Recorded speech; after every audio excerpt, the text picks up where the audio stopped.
5 reasons why gun buybacks don't work. Stick around to find out the real solution. Gun buybacks. On the surface, they sound like a great idea. Offer some cash and people turn in their guns, making the streets safer, right?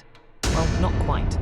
Today, we're going to break down the 5 reasons why gun buyback programs just don't work.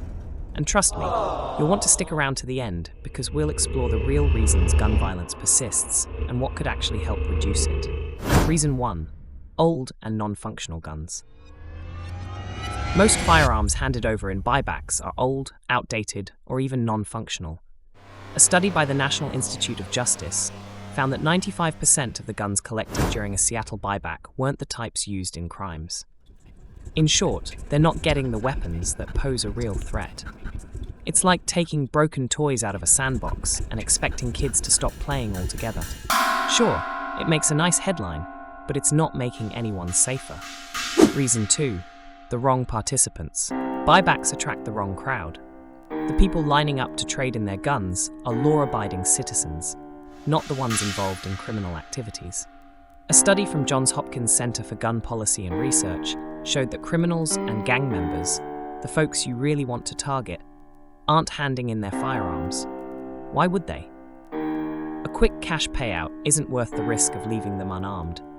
It's like trying to drain the ocean with a bucket, while ignoring the source of the water. Reason 3. Minimal impact on the gun supply. Reason number 3 is all about numbers. There are an estimated 393 million guns in civilian hands in the US, according to a 2018 small arms survey. Even the largest buybacks are only collecting a drop in that ocean. Los Angeles, in 2012, collected about 1,700 firearms. Impressive, right? Well, not really. When you put that next to almost 400 million guns in circulation, it's like trying to stop a tidal wave with a sponge. So, if the sheer number of firearms isn't affected, can we really expect crime rates to drop? Now, here's a surprising one. Reason number 4. Buybacks can actually create a temporary market for unwanted firearms.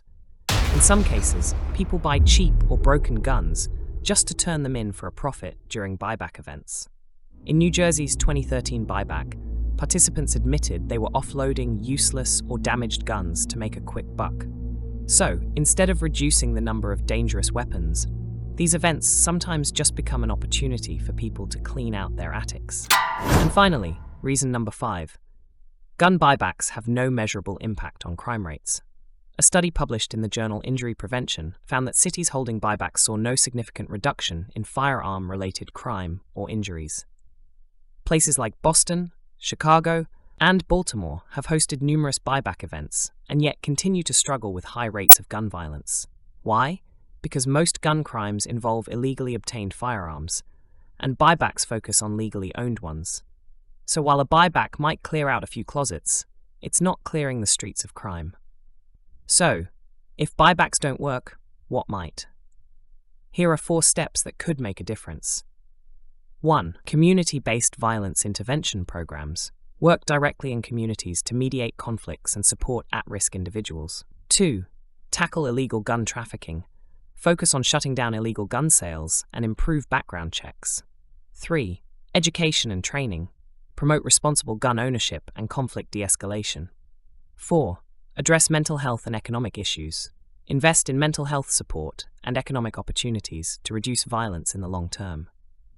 It's not about just collecting guns. It's about creating a safer environment through education, targeted law enforcement, and community support.